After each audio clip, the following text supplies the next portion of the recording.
Here's the reality. The image of a white Jesus has been used to justify enslavement, conquest, colonialism, the genocide of indigenous peoples. There are literally millions of human beings whose lives have been snuffed out by people who conquered under the banner of a white god. That is a far more significant problem than whether a black writer in 2013 suggests somewhat humorously, but perhaps seriously, that we should change Santa to a penguin. No one's going to die because of that iconography. The white Jesus, white God imagery has literally resulted in death. That's something folks ought to deal with. What Megyn Kelly said was very simply, quote, Santa is white, end of quote, and so is Jesus. So I think the real issue is, if you want to make a joke about Santa's whiteness, here's a way to do it that would not presume white normalcy or that white is the norm. You could say, for instance, and I would, that if there were Santa, he'd have to be white because no black man could break into millions of homes even if he was bearing presents and not be shot by some neighborhood watch captain. That's a way to be funny, but Fox News would never do that because that would presume that they had to admit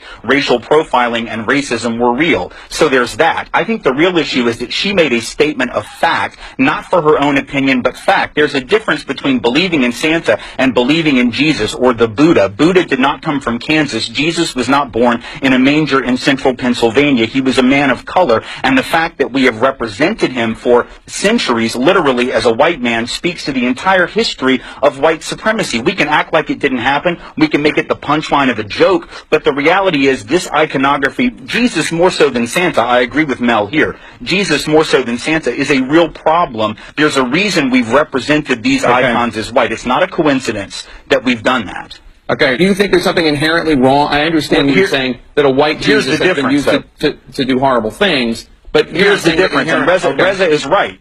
No, Reza's right, but the difference is that the power of others to make Jesus or to make Christ as they view him has never come close to the power of the European power to make Jesus white. In other words, black folks can think Jesus is black and view Christ as black, but at the end of the day, the image that has been used to dominate Christianity in this world and on this planet is the white image. So therefore, you can believe, you can think Jesus looks like whatever you want or that Christ looks like whatever you want. Ultimately, though, there is such a thing as power, and it's not equitable. And so if certain people have been able to impose their image of the Christ, of the Savior on others, or God, or Adam and Eve, the first human beings ostensibly as white people, to believe that that doesn't have an effect is to believe that advertising doesn't have an effect. It's to believe that companies that spend billions of dollars don't actually sell you stuff based on the images they use, which is nonsense.